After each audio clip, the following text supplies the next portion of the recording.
prendre la bonne voie.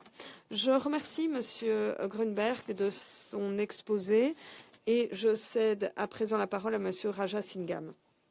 Thank you, Mr. President. Je vous remercie, Monsieur le Président. En ce début d'année 2026, la crise humanitaire du Yémen ne cesse de se détériorer. Les besoins sont croissants, l'accès se rétrécit et le financement ne suit pas. Le résultat est que des millions de Yéménites ne reçoivent pas l'aide dont ils ont besoin pour survivre.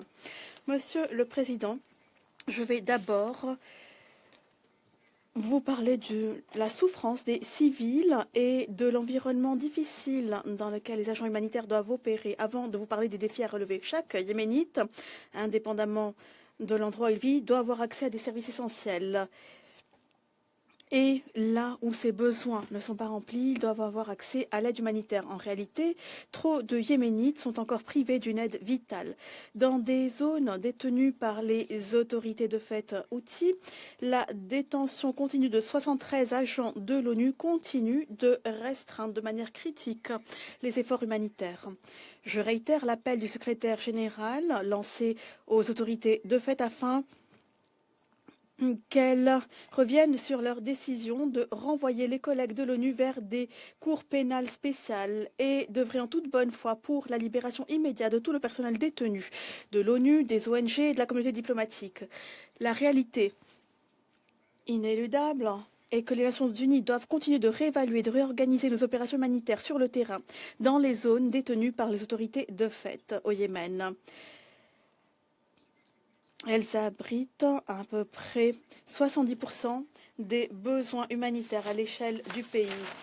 Nous restons attachés au soutien au peuple yéménite, là où cela est possible, y compris par un soutien constant à nos partenaires, les ONG sur le terrain. Comme d'habitude, je remercie l'envoyé spécial pour ses efforts en vue de revitaliser les discussions politiques et d'appuyer la voie d'un règlement politique négocié pour le peuple yéménite. Monsieur le Président, le mois dernier, la situation a été extrêmement volatile dans le sud du Yémen. Des familles ont été déracinées et le mouvement humanitaire et civil a été perturbé. Nous nous félicitons de la désescalade militaire récente, de la stabilisation de la situation qui renouvellera le soutien à la bonne gouvernance et réduira les perturbations qui, autrement, pousseraient des communautés déjà fragiles au bord et augmenteraient leurs besoins humanitaires. Comme le secrétaire général l'a déjà averti, toute nouvelle détérioration en matière de sécurité rendra la situation et la crise humanitaire déjà grave du Yémen encore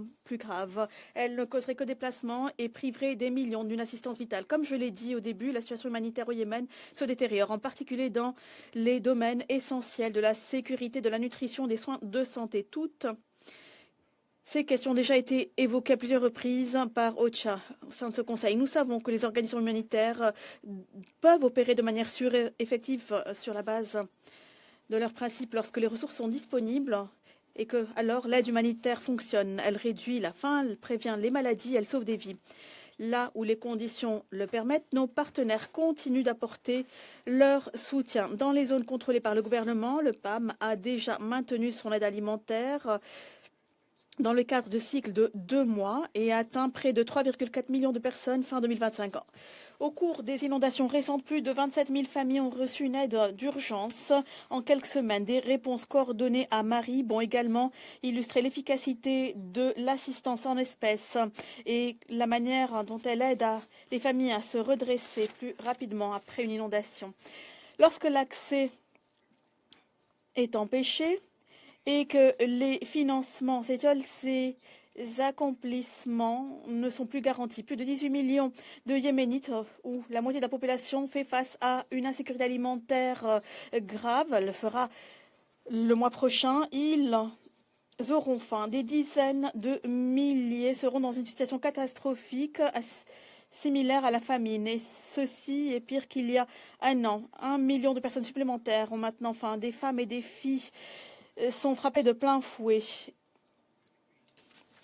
elles mangent en dernier et près de la moitié des enfants yéménites de moins de 5 ans sont gravement mal nourris et font face à des pénuries. Cela signifiait l'an dernier que seuls 2 millions de personnes, des 8 millions ciblés pour les interventions nutritionnelles critiques, ont été atteints. Plus de 1500 programmes d'alimentation supplémentaires et de programmes thérapeutiques ambulatoires ont dû s'arrêter.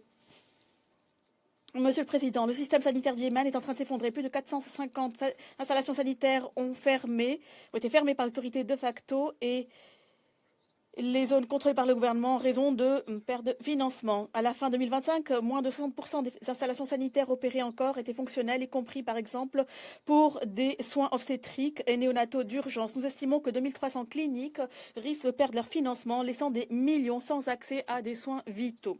Les programmes de vaccination sont également menacés. Près de 2/3 des enfants yéménites seulement sont pleinement immunisés en raison de restrictions des campagnes dans le nord. Comme résultat de ceci, des millions d'enfants yéménites sont vulnérables face à des maladies évitables par des vaccins tels que la rougeole, la diphtérie, le choléra et la polio. L'an dernier, le Yémen a fait état d'une augmentation du plus grand nombre de cas de rougeole connus au monde et parmi les cas, le plus grand nombre de cas de polio à l'échelle mondiale. Ils sont parmi les 3 premiers pays concernant les cas de choléra suspectés. Ce n'est pas l'héritage que nous voulons laisser aux enfants du Yémen ni que leurs familles méritent. En dépit de tous ces défis, nos partenaires continuent de s'efforcer pour sauver des vies.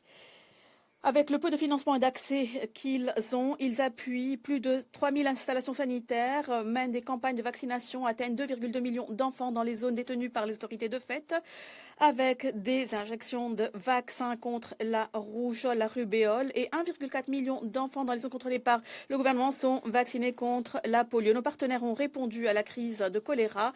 Ils ont intensifié les activités de préparation, ils ont formé les agents sanitaires locaux et ont apporté de l'aide et des fournitures à près de 3200 installations sanitaires primaires et on appuie 15 centres de traitement vital.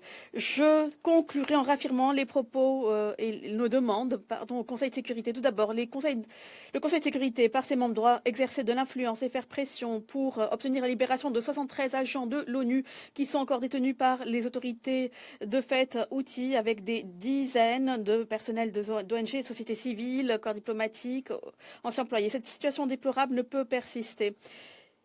Il faut garantir que ce personnel revienne vers la famille, mettre un terme à cette détention arbitraire et permettre aux agents humanitaires de réaliser leurs tâches sans entrave pour atteindre ceux qui sont dans le besoin.